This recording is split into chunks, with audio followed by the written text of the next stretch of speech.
Freedom of speech is precious, folks, and we must fight to protect and preserve our ability to practice it. I stand by conservative author, thinker, and activist Michelle Malkin and her outspoken criticism of what is being called Conservative Incorporated. She recently spoke at the inaugural America First Political Action Conference, or AFPAC, and of course is being bashed for not only speaking there, but defending some of the activists deemed inappropriate by, quote, mainstream conservative activists and groups, aka Conservative Inc. But here's the deal, folks. The market of ideas doesn't function properly if we don't protect speech we disagree with. Can you imagine if I went around saying Democrat presidential candidate Bernie Sanders shouldn't be allowed to speak about his love for communists?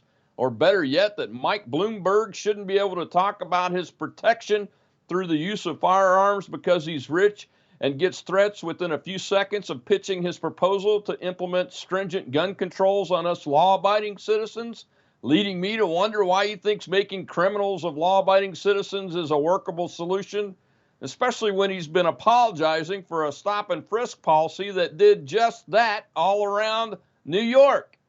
The point here is that I wouldn't know about people's crazy ideas if their speech was being suppressed. It's that kind of thinking that leads to the rise of authoritarians who seem to burst on the scene of civilization all at once, like Adolph Hitler did in the first part of the 20th century.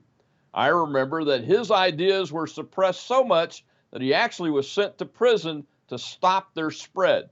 But the opposite effect is what happens. While ideas are suppressed from public discussion, they grow and gain support in the underground, whether they are good or bad ideas. While I mention Hitler here as an example, the road to American independence can also be viewed through the same lens.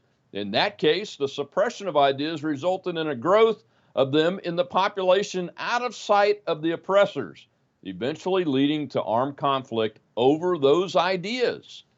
There are many paths the founding of the United States could have taken, but the British suppression of speech and other liberties like bearing arms resulted in the suppressed ideas winning the day. The point?